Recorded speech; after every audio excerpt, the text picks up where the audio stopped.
Well, as President Trump warns of new tariffs against Chinese goods, Beijing's looking to get a powerful list of American helpers to come to their aid. Now, according to the Financial Times, China invited top Wall Street executives from J.P. Morgan, Citigroup, Goldman Sachs, and many others to Beijing to meet with China's business and political leaders, ostensibly to discuss business, but we got a feeling maybe to help them lobby. In fact, the new report details this A-list of lobbyers already in Washington, which includes former Speaker John Boehner. Here now to discuss it all, Katie Freitas, Olympic Media Managing Editor, and Michelle Makori, i24 News Anchor and Editor-in-Chief. Let me start with you, Katie. You know, the idea that J.P. Morgan and these firms would sort of come to the aid on behalf of China, I guess it's not necessarily far-fetched, but it would be kind of interesting to see that happen. Well, and it is, of course, for their benefit as well, Charles. For the most part, pretty universally, they don't really want these tariffs, both China and these huge companies. I don't think these tariffs are a great idea. I understand that it's the president trying to play hardball with China, but I don't think in the end it helps the American worker or the American economy. But it does make sense on that end for them to be able to meet these companies, J.P. Morgan and others, to go to China and meet with these people face to face and try and figure out how they can best help their companies. So on that end, I understand why it's happening. If it's going to make the president happy, I imagine probably not. Well, I don't think it's going to make the American public happy, Michelle, to see these large corporations, which, by the way, were bailed out for $3.5 trillion. They would have a lot of nerve saying they don't like tariffs when they got trillions of dollars in bailouts. They can never fail. They can wreck Americans. I hope Wells Fargo doesn't send a representative over there.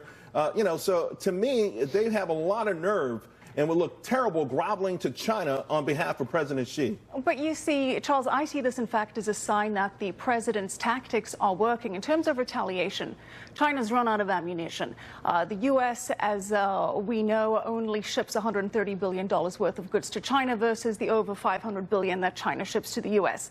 So when it comes to the tit-for-tat in tariffs, China's run out of ammunition. Now, there was concern that China would retaliate by targeting U.S. companies. We're seeing this as a sign that China's not going that way because it doesn't serve its interests. China wants to paint itself as a business-friendly environment. So it's not going to come out against U.S. companies because that eradicates the foreign investment confidence at large.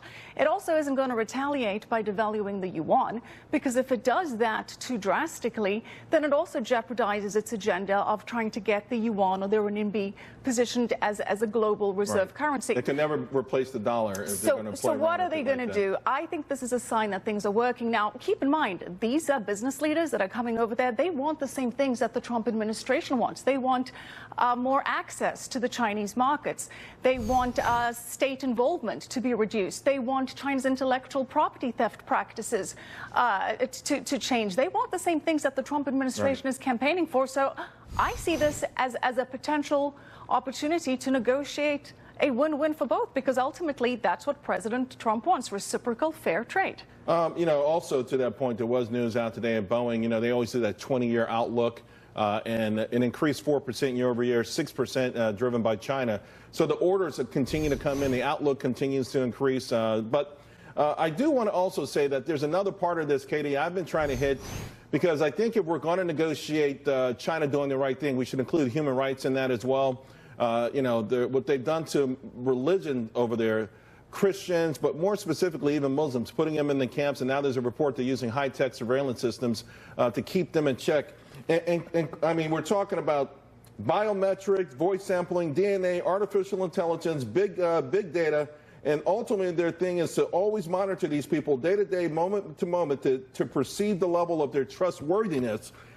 Do we care about that as a country anymore?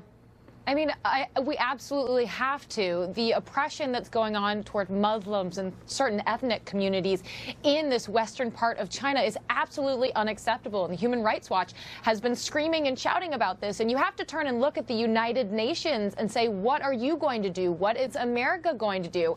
I mean, we can't allow things like this to go on. However, I will also say that at the same time, we aren't Team America World Police, but we have to be able to look at China and say, sanctions? What are we going to do to get them to recognize that this is not helping the economy, as China like to say? They're not helping their upward mobility. These are indoctrination camps. Right. And that is exactly what is going on, and it is oppression, and it has to stop.